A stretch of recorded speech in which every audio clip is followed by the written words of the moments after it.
అందరికీ నమస్తే. నేను మీ యాంకర్ మధు, జర్నలిస్ట్ గొంగడి సీనన్న. నిన్న డిఎస్కే న్యూస్ ఛానల్లో ఏదైతే 10 కోట్ల నుంచి 15 కోట్ల రూపాయలు మరి సామాన్య ప్రజలు అంటే ఒక కిరాణా షాప్ దగ్గరకు వచ్చినటువంటి ప్రజల దగ్గరికి తీసుకొని వెళ్ళినటువంటి వ్యక్తి సాయిరామ్ శ్రీనివాస్ గుప్తా అని న్యూస్ ప్రచారించడం జరిగింది. మరి ఆ యొక్క వార్తని చూసి మరి ఏదైతే ఆర్యవైశ్య సంఘం మరి బాలాపూర్ మండలికి సంబంధించిన సీనియర్ నాయకులు మనతో పాటు ఉన్నారు. మరి ఇంతకు నిజమా కాదా అనే అంశాన్ని తనతో పాటు తెలుసుకునే ప్రయత్నం చేద్దాం. అన్న నమస్తే. నమస్తే. ఎట్లున్నవి అన్న? అన్న ఏదో మీ అందరి దేవల్ల బాగున్నాము. ఇక చెప్పాలంటే మీ దేవల్ల బాగున్నాము కానీ మా ఓషుల వల్లనే కొద్దిగా నష్టపోవాల్సి వస్తుంది. నేను నా పేరు నాలా శ్రీనివాస్ గుప్తా, బాలాపూర్ మండల ఆర్యవైశ్య సంఘం అధ్యక్షుడిని. మీరు అన్నది కరెక్టే.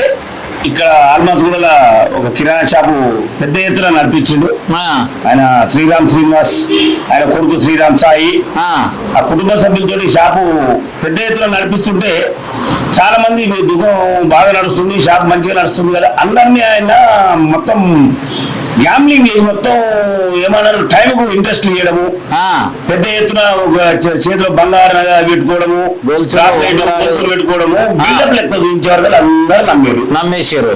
నమ్మి ఏం చేసారు, ఒకరికి తెలియకుండా ఒకరికి తెలియకుండా ఒకరికి దాదాపు మాకు నిన్నమన్న తెలిసిన వార్త ఫస్ట్ మేము అనుకున్నప్పుడు 5 నుంచి 6 కోట్లు అన్నారు. నిన్నమన్న ఇంకా జనాభా వెళుతా ఉంది బాధితులు. ఇప్పుడు 8 నుంచి 10 కోట్లకు వచ్చిందని అంటున్నారు. అది ఎంతవరకు నిజం అనేది సమాచారం ప్రకారం అయితే దాదాపు 6 కోట్ల వరకు అయితే మాకు వచ్చిన లిస్టు ప్రకారం అయితే 6 కోట్ల బాధితులు తెలుసు మాకు. ఖచ్చితంగా 6 నుంచి 7 కోట్ల మధ్యన మేము బాధితులు అంతా ఒక్కొక్కరు 20 లక్షలు 30 లక్షలు ఉన్నాడు. ఇంకా గమ్మత్ ఏంటంటే అమాయకుల దగ్గర ఎక్కువ తీసుకున్నాడు తెలియకుండా. సామాన్య ప్రజల దగ్గర కూడా తెలియని లేడీస్ దగ్గర కూడా తీసుకున్నాడు. ఒక ముసలోళ్ళు ఇద్దరు పాపం వాళ్ళైతే మధ్యలో షాప్ మంచిగా నడుస్తుంది అని వేరే వాళ్ళ దగ్గర ఇప్పించారంట 12 లక్షలు. బాధ వర్ణనాతీతం. ఇక సంఘాలలో కూడా సంఘాలలో చురుక రావడం, సంఘాలలో తిరగడం, సంఘాలలో ఉన్న చిట్టీలు కూడా ఎత్తుకోవడం, సంఘాల నుంచి కూడా ఇప్పుడు సంఘాలలో కూడా ఇప్పుడు బాలాపూర్ మండల ఆర్యవైశ్య సంఘం తరఫున దానికి బాధ్యత నాదే. చిట్టీలలో ఏం చేసి ఇప్పుడు వేరే వాళ్ళకి వెళ్తే చిట్టీలు మాకు లాస్ట్ కే తీసుకుంటాం అన్న దగ్గర అలా రిక్వెస్ట్ చేసి నా జమానత్ మీద 4 చిట్టీలు అంటే 24 లక్షలు. 24 లక్షలు మనం మార్చి పిల్ల కట్టేది ఉండే వచ్చేది ఇస్తాం నెక్స్ట్ మంత్ ఇస్తాం అని చెప్పే వరకు వీళ్ళకేమో మనం బయట తెచ్చి ఇవ్వాల్సి వచ్చింది. టైంకి కూడా సంఘం బదనాం అవుతుంది. అంటే సాయిరామ్ శ్రీనివాస్ మోసం చేసిన దాంట్లో ఇక్కడ శ్రీనివాస్ గుప్తా కూడా బాధితుడే. మళ్ళీ ఒక బయట 8 లక్షల దగ్గర బయట ఇప్పించినవి ఉన్నాయి. మళ్ళా 24 లక్షలు అంటే 4 చిట్టీలు అంటే 24 లక్షలు. వేరే తాను 8 లక్షలు, 32 లక్షల రూపాయలు నేను వేరే తాను ఇప్పించినాయి. ఈ వైశ్యులకు ఎంత మంచి పేరుండేనో ఇటువంటి వాళ్ళు ఈ సంఘాలలో తిరగడము, సంఘాలలో చేయడం వల్ల ఈయనొక్కడే కాకుండా ఈ మధ్యన మనం వచ్చిన వార్తలలో 3-4 మన వైశ్యులే ఇలాంటి ఘనకార్యాలు చేయడం చాలా బాధాకరం. చుట్టుముట్టు జిల్లాలు కూడా బడంగపేటకి సంబంధించి ఇప్పటికీ 3 వైశ్యులే. ఇప్పుడు ఒకప్పుడు వైశ్యులు అంటే చాలా నమ్మకం ఉండేది, గొప్ప నమ్మకం, చాలా నమ్మకం. ఒక విలేజ్లలో ఉన్నారంటే సావుకారి దగ్గర పోయినామంటే సంవత్సరం పొరుగు తీసుకోపోయినామంటే ఐటమ్ తీసుకోపోయినామంటే సావుకారు ఎంత బ్యాగ్ ఉన్నావు అని చెప్పి అంతే కానీ లెక్క కూడా అడిగేటోళ్ళు కాదు. ఇంకో మాట తిరిగి లేకుండా సావుకారు నేను ఎంత బ్యాగ్ ఉన్నా నీకంటే చూడు మళ్ళీ పలాన్ 1200 1500 అంటే మాట మీద మళ్ళీ ఇంకో లెక్కలేదు. వాళ్ళకి ఏం చదువు రాదు, లెక్కలు రాదంటే అంత నిజాయితీగా పనిచేసేది ఒక వైశ్యులు ఒక్కటే. ఒకప్పుడు మనం రాజకాల వాళ్ళ నుంచి చూసుకో, గుప్తలు అంటేనే రాజకాల లెక్కలు రాసినా కానీ ధనాగారం మీద ఉండాలంటే ఈ రాజకాలం కానించి కరెక్ట్ ఉండేది వైశ్యులు అనేది ఒక నాంది. అటువంటి దాన్ని ఇటువంటి చీడపురుగు చేరి వైశ్య జాతికే కలంకం తెచ్చి రేపు వైశ్యులు చిన్న వ్యాపారం చేసుకోవాలంటే నమ్ముతలేరు ఇప్పుడు వైశ్యులను. ఈ వైశ్యులకు అప్పిస్తే మీరు ఎప్పుడు జంప్ అవుతారో తెలియదు అనే కాడికి వచ్చింది. సో వాస్తవానికి నిన్న కూడా నేను క్లియర్ ఎక్స్ప్లెయిన్ చేయడం లేదు. ఇది కిరాణా షాప్ వెళ్తున్నారా జాగ్రత్త. ఎందుకంటే కిరాణా షాప్ యజమాని అంటే గ్రామస్తులకు షాప్ పెట్టినాడు, ఒక నమ్మకంతో ఉంటాడు. మనం ఉన్న రోజులు ఇక్కడనే షాప్ ఉంటాడు, నమ్మకంతో ఒక పరిచయం ఏర్పాటయ్యి తను మనకి క్రెడిట్ ఇవ్వచ్చు, మనం అతని క్రెడిట్ పరంగా కొన్ని సపోర్ట్ చేయొచ్చు. కానీ ఇప్పుడు మాత్రం ఎవరిని నమ్మకండి అని చెప్పేసి మీడియా ద్వారా చెప్పిన దానికి మీ సమాధానం ఏం చెప్తారు? 100% ఈ రోజుల్లో వ్యాపారం వల్ల చేస్తున్నారు, డామినేషన్ చూసి అప్పులు చేయడం మాత్రం చాలా బుద్ధి తక్కువ పని. అప్పులు చేయడం అనేది మాత్రం మానుకోవాలి. మా విషయంలో కూడా నేను ఒక సూచన చేస్తున్నా, మనం ఎంతవరకు కెపాసిటీ ఉందో అంతవరకే వ్యాపారం చేసుకుని మన పిల్లల కోణము మంచిగా ఉంటే బాగుండే అనే ఆలోచనతో పని చేసుకోవాలి. మన దగ్గర 10 రూపాయలు ఉంటే 100 రూపాయలు అప్పు తెచ్చి నువ్వు వ్యాపారం చేస్తాడా వెళ్ళదు అని తెలిసి కూడా ఈ ఒకరి చూసి ఒకరు బిల్డప్ లో పోయి అదనంగా ఖర్చులు పెట్టడము ఇవన్నీ మానుకోవాలి. మన కెపాసిటీ ఎంత ఉంది, మనం వ్యాపారం ఎంత చేయగలుగుతాం అంతే చేసి మన కుటుంబాన్ని చక్కగా చేసుకుంటే బాగుంటుంది అనేది నా సూచన. అయితే నిన్న ఏదైతే కిరాణా షాప్ దగ్గర నేను వెళ్ళేటప్పుడు కర్మంగట్కి సంబంధించినటువంటి కార్యవైశ్యుడు అందులో వచ్చి సామానాన్ని కూడా లెక్క చేస్తున్నాడు. నేను వచ్చి అడిగిన, అసలు మీరు ఎవరు ఎందు గురించి చేస్తున్నారంటే, నేను రెగ్యులర్ గా తనకి బియ్యం సప్లై చేసే వ్యక్తిని, నాకు 8 లక్షలు పై చిలుకు రావాలి అని చెప్పేసి ఆవేదన వ్యక్తం చేయడం జరిగింది. సో నేనేమన్నట్టు ఇక్కడ ఉన్న ఉప్పు బిస్కెట్లు పాన్ బిస్కెట్లు ఇవన్నీ తీసుకోవద్దని డబ్బులు తెల్లారే కదా, ఈ విధంగా తీసుకోవడం కరెక్ట్ కాదని చెప్తే తను మళ్ళీ బయటకు వచ్చి తన ఆవేదన చేస్తూ మాట్లాడేటప్పుడు మాత్రం కళ్ళల నుంచి నీళ్ళు వచ్చినాయి. అంటే అలాంటి వారి మోసపోయే వారికి ఏ విధంగా న్యాయం చేస్తే బాగుంటుంది అంటే, మరి ఈ అప్పులు తీసుకున్న వ్యక్తి ఇంతకు ఉన్నాడా లేడా? అతని కొరకు మేము మాకు కూడా బాధితులము. ఇక బడంపేట ప్రెసిడెంట్ కూడా సంఘం చిట్టీలనుకో ఆయన చిట్టీలనుకో ఒక ప్లాట్ కొంటుందని చెప్పి ఆయన సీడీలు ఉంటే కూడా అర్జెంట్ మీ ప్లాట్ కొన్నా పైసలు తక్కువ పడుతున్నాయి బాబు, నా పైసలు కావాలంటే ఫోన్ ద్వారా వేరే వాళ్ళ దగ్గర 20 లక్షల రూపాయలు ఫోన్ లో చేసి చెప్పి ఇప్పించిండు. ఫోన్ ద్వారా ఆయన సీడీలు ఉండి కూడా ఇప్పించిండు. మళ్ళీ బయట ఒక 15-20 లక్షలు బయట ఇప్పించిండు ఈ వ్యాపారం అని. ఆయన నేను కూడా ఒక ప్లేస్ లో ఉన్నాడు అని చెప్పి మేము కూడా పోవడం జరిగింది. ఆయన లేడు మేము ఇప్పటికి 3 సార్లు తిరగడం జరిగింది, లేడు. కానీ ఎన్ని రోజులున్నా దొరుకుతాడు, రాడు అనే సమస్య లేదు. కానీ ఇంకొకటి ఏంటంటే ట్విస్ట్, ఇది ఆయనకు అలవాటు మందిని ముంచేది అనేది ఆయన లాజిక్ ఉంది. అంటే ఇది 5వ నుంచి 6వ సార్లు చేసి ఇది 5వసారి. ఇది ఫస్ట్ భార్య. ఇంకో ట్విస్ట్ మాకు మొన్న తెలిసింది, ఇంతకుముందే పెళ్లి అయింది, ఫస్ట్ భార్య. 30 సంవత్సరాల క్రితం ఆమె ప్రెగ్నెన్సీ ఉన్నప్పుడు ఆమె తెలియలేదని చెప్పి ఆ ఊళ్ళో వాళ్ళ అత్త దగ్గర వాళ్ళ ఊళ్ళో దగ్గర 30 ఏళ్ల కిందనే 3 లక్షలు వేసుకొని వచ్చినాడు. 30 ఏళ్ల కిందనే మాకు అనుమానం వచ్చి ఆ ఊరికి కూడా పోవడం జరిగింది. ఆ కొడుకు దానికి 30 ఏళ్ళ నుంచి ఎన్నడూ పోలేదంటే మనం పోయిండు. ఏప్రిల్ 24వ తారీఖు ఆ కొడుకు దానికి పోయిండు. పోతే వ్యాపారం నడుస్తలేదు, నాకు ఇక్కడ ఏదైనా షాప్ పెట్టుకుందామని వచ్చిందా అని చెప్పిండట. చెప్పి మళ్ళా ఆడించి ఎస్కేప్ అయింది. లేడు. మళ్ళా కురివి దగ్గర ఒక ఊళ్ళో ఉన్నాడు అని మాకు తెలిసి ఆడి కూడా పోయిండని మా అనుమానం వచ్చి చూస్తే పోయిన వాడికి వచ్చిపోయిండు. ఆడికి కూడా వచ్చిపోయిండు. ఇక ఇప్పుడు ఆడు ఎక్కడ ఉన్నాడు, అది ఇప్పుడు ఆంధ్రాలో ఉన్నాడు వారు, కొంతమంది ఎక్కడో ఉంటాడు. కానీ ఈ రోజు కాకుండా 4 రోజులు అయితే దొరకకపోడు. ఇంకొకటి, ఈ బడంపేట గ్రామానికి సంబంధించి మీ కమ్యూనిటీలో జాయిన్ కావడానికి అసలు ఎప్పుడు పరిచయం అయ్యిండు, మీ సంఘంలో ఎప్పుడు చేరిండు, అతనికి ఇక్కడ ఏమైనా సొంత ఇల్లు అలాంటిది ఏమైనా ఉంటేనే జాయిన్ చేసుకుంటారా, లేదా కులపరంగా ఏమైనా ఎవరైనా పర్లేదు అట్లా మీ కులంలో జాయిన్ చేసుకుంటారా? కులం వల్ల అనేది కుల సంఘం అనేది ఏంటంటే, ఇప్పుడు ఆస్తులుండి ఇల్లు జైనే చేసుకుంటే ఈ కుల సంఘాన్ని ఏం బదనామవుతుంది అంటే, పైసలులోనే చేసుకుంటారు, పైసలు లేని ఉండగా సంఘం వల్ల అనే క్వశ్చన్ వస్తుంది. సంఘానికి కావాలి, అందరూ పేదోళ్ళు ఉంటారు, మనోళ్ళు అందరు ఉంటారు. 2021 కరోనా టైంలో ఇక్కడికి వచ్చిండు. 2021 మనకి ఇక్కడికి వచ్చిండు.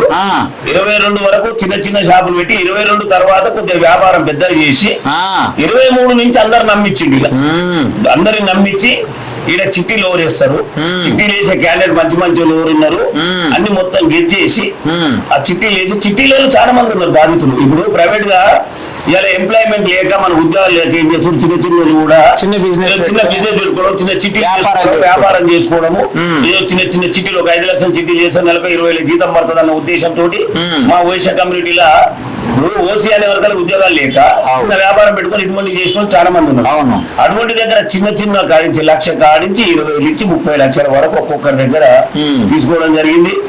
కానీ ఇది మా వయసులకు చాలా బాధాకరమే. మీరు అన్నట్టు రైస్ మిల్లు బియ్యం సప్లై చేసే అతని పరిస్థితి కూడా చిన్న వ్యాపారం అనేది. ఫస్ట్ 3-4 సార్లు తీసుకొని డబ్బులు ఇవ్వడం జరిగిందంట. ఇచ్చినాక అతను బియ్యం ఇచ్చిన గంట సేపట్లో 2 గంటలలో బియ్యం దించుకొని ఇంకో డీసీఎంలో తీసుకొని మన మైనస్ రేట్ కాడికి అమ్ముకొని బయటపడ్డాడు. 4 రోజులలో వారం రోజుల ముందు ఆ రైస్ ఇచ్చిందంట ఆయన. ఆయన ఇచ్చి ఇంకొక ఆయన వనసరిపురం అతను 2.5-3 లక్షల రూపాయల బియ్యం ఇచ్చినట్టు వారం రోజుల ముందే. వాడు 28 యాక్చువల్ గా చెప్పాలంటే వీడికి వచ్చినప్పటి నుంచి 1 ఇయర్ నుంచే ప్లాన్ ఉన్నట్టు. ప్లాన్ అని ఉన్నట్టు తీసుకోవాలి, ఎట్లా తీసుకోవాలి. ఇప్పుడు ఈడి రాకముందు సోలాపూర్ లో వచ్చి సోలాపూర్ లో ఇదే వ్యాపారాలు చేసి సోలాపూర్ లో ముంచి వచ్చిండు. అక్కడ కూడా ముంచి వచ్చిండు. అక్కడికంటే ముందు మహబూబాబాద్ కంటే ముందు మన దూరంగల్ దగ్గర ఊరు. మరి అన్ని ముచ్చట్లు బాగానే చెప్తారు, ఇన్ని తెలిసిన మీరు ఎట్లా మోసపోయారు? మేము మాకు ఇవన్నీ తెలిసింది ఎప్పుడు ఈ ఎస్టేట్ అయినాక మేము ఊరు తిరిగినాం కాబట్టి అది సొంత ఊరికి అక్కడ పోయినాం కాబట్టి అప్పుడు బయటపడ్డది. మాకు అప్పటిదాకా తెలియదు. నాకేం తెలుసు అప్పటిదాకా మేము ఇతని సొంత ఊరు అక్కడ ఊరు అని అక్కడ వెళ్ళాము, ఊరికి వెళ్ళాము. అక్కడ తమ్ముడు అక్కడ ఉండి వెళ్ళాము. అక్కడ అప్పటికే అక్కడ పెట్టి వచ్చింది కాబట్టి అక్కడ పోడు, అక్కడ రాడు అనేది మాకు అర్థమైంది. అది వేరే వాళ్ళ తమ్ముడు వాళ్ళ ఫ్యామిలీ మాకు చెప్పడం జరిగింది. ఇది మీ దగ్గర జరిగింది 5వ సారి అన్నట్టు లెక్కల. ఇంతకుముందు 3-4 సార్లు అయింది, 5వ సారి అనే విషయం చెప్పాక. సో ఇప్పుడు ఏదైతే మరి సాయిరామ్ శ్రీనివాస్ గుప్తా దగ్గర మోసపోయినటువంటి బాధితుల్లో అంటే విడోస్ ఉన్నారు, మహిళలు ఉన్నారు, ముసలి వాళ్ళు ఉన్నారు, యువత కూడా ఉన్నారు. అసలు ఒక్కొక్కరిని చూసుకుంటే నిన్న అక్కడికి 40 నుంచి 50 మంది రావడం జరిగింది. ఇంకా చాలా మంది నా ఛానల్లో వార్త వచ్చిన తర్వాత ఫోన్లు కూడా చేస్తున్నారు. సీనన్న ఇది నిజమేనా, ఇతను నిజంగా పారిపోయిందా అని చెప్పి చాలా మంది నాకు వీడియో కాల్స్ వస్తున్నాయి, వాట్సాప్ కాల్స్ వస్తున్నాయి. సో ఫైనల్ గా ఆ బాధితులకు మీరిచ్చేటువంటి సందేశం ఏంది? సందేశం ఏం లేదండి. ఇప్పుడు ఇది ఎట్లుందంటే కేసు పెడదామని పోయినాం మేము కూడా. ఇది కరెక్ట్ చెప్పాలంటే సివిల్ కేసు. సివిల్ కేసు ఎట్లుంటది అంటే ఇప్పుడు మనం పోలీసులను కూడా పోలీస్ స్టేషన్ లో కూడా మనం తప్పు పట్టేటట్లేదు. లేదు అంటే కొన్ని కారణాలు ఉంటాయి.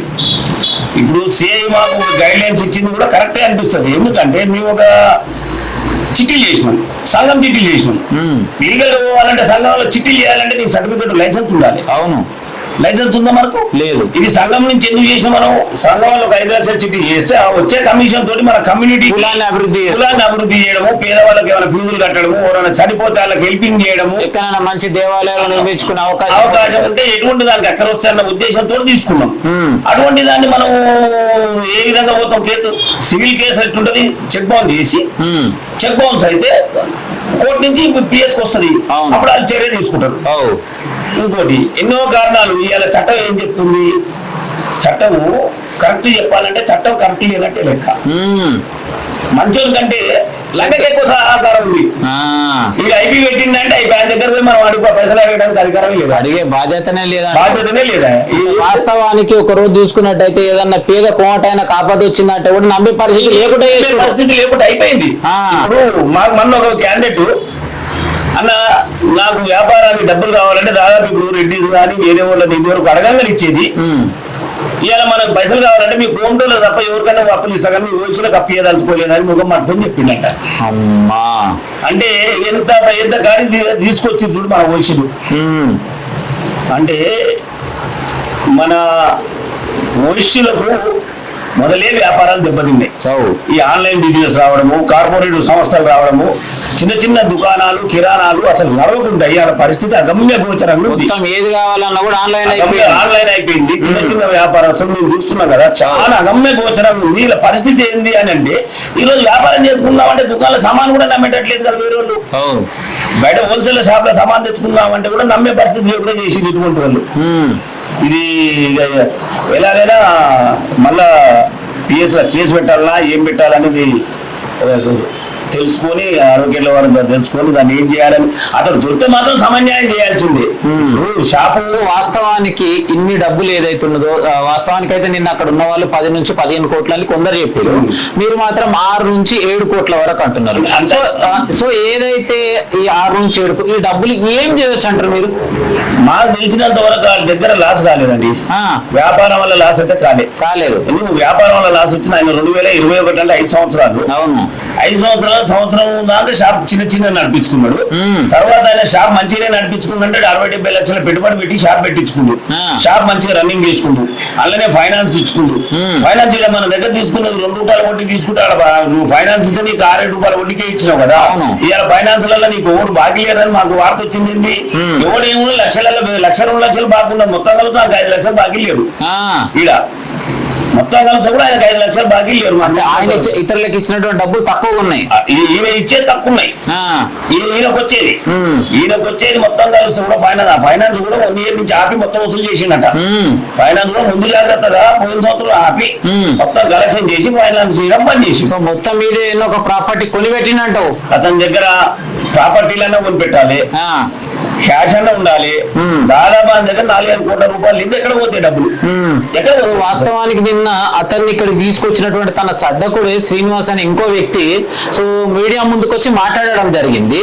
సో ఇప్పుడు తనకు చుట్టాలు మరి ఎక్కడికి పోయిండు ఏమైండు అనే అంశం తనకు తెలిసిందంటావా లేదంటావా? ఈయన కూడా అవుతారు సడ్డకుడు గారు. ఓకే, విఎం కూడా అన్న కొడుక్కి మన బడంపేట ప్రెసిడెంట్ కుర్మూరు శ్రీనివాస్ గుప్తా అలా అన్న కొడుక్కి ఆయన బిడ్డలు ఇచ్చింది. ఓకే, వాస్తవంగా చెప్పాలంటే ఆయన నేను ఇద్దరం కలిసి పోయి దేవాలయం ఇద్దరు వెళ్ళి వెళ్ళే కార్లో 2 సార్లు పోయి మేము ఇద్దరమే దేవాలయము.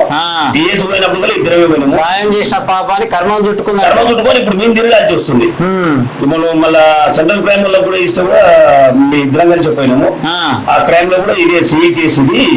కాకపోతే ఇటువంటి చీటింగ్ ఉన్నప్పుడు ఏమైనా మీ దగ్గర ఆధారాలు కానీ ఏమైనా ప్లాట్ ఇస్తానా ఇవ్వకపోవడం అటువంటి ఆధారాలు ఉంటే చేయొచ్చు, అటువంటి ఉంటే తీసుకురమ్మని చెప్పిండు. కానీ ఎట్లా ఎలా ఉన్నా కానీ ఇతను దొరికేది మాత్రం కష్టమే అనిపిస్తుంది. ఎందుకంటే మహా తెలివికల్లుడు. ఎందుకంటే పోలీసులు తలుచుకుంటే ఒక దొంగని అనుకున్నాం, ఇప్పుడు తన దొంగ కిందనే చూద్దాం.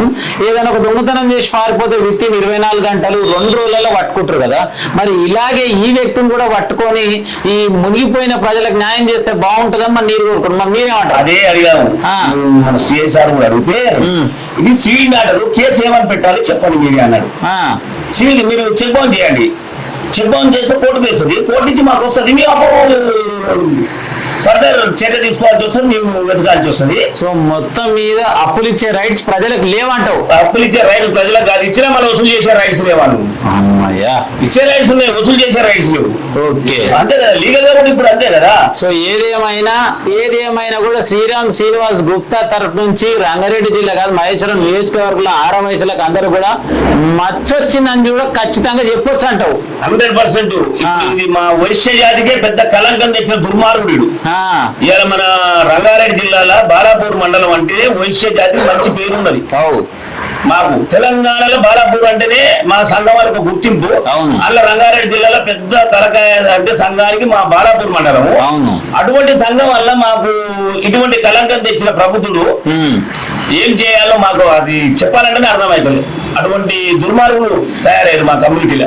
రైట్, చూసిరు కదా. ఇప్పటి వరకు ఏది ఏమైనా కూడా రంగారెడ్డి జిల్లా మహేశ్వరం నియోజకవర్గం బాలాపూర్ అంటే ఒక ప్రాముఖ్యమైన పేరు. అలాంటి వినాయకుడి దగ్గర మా సంఘం తరఫు నుంచి ప్రతి సంవత్సరం చక్కగా అన్నదాన కార్యక్రమం ఏర్పాటు చేసుకొని మరి ఎంతో మంది పేద ప్రజలకు భక్తులు కావచ్చు మరి అక్కడ అన్నదాన కార్యక్రమాలు ఏర్పాటు చేసుకుని మంచి పేరు తెచ్చుకున్నటువంటి సంఘం ఏదైనా ఉందంటే ఆర్యవైశ్య సంఘం. అలాంటి సంఘంలో ఈ రోజు ఒక మచ్చ లెక్క రెడీ అయ్యి సంఘంలో ఉన్నటువంటి డబ్బులు కావచ్చు, సామాన్య ప్రజల దగ్గర తీసుకున్నటువంటి డబ్బులు కావచ్చు, వాస్తవానికి మాత్రం అయితే 6 నుంచి 7 కోట్ల రూపాయలు ఖచ్చితంగా ఈ ప్రజల దగ్గర దాచుకొని వెళ్ళినటువంటి వ్యక్తి ఎక్కడున్నా కూడా మరి పోలీసులు ఈ యొక్క ప్రభుత్వం సహాయ సహకారం అందించి ఖచ్చితంగా తనని పట్టుకొని ఈ ప్రజలు దగ్గర తీసుకున్న డబ్బులు తిరిగిచ్చే ప్రయత్నం చేస్తే బాగుంటుందని చెప్పేసి తనతో సామాన్య ప్రజలకు తిరిగిస్తే బాగుంటుందని డిఎస్కే న్యూస్ ఛానల్స్ ఆవేదన వ్యక్తం చేసిన శ్రీనివాస్ గుప్తా.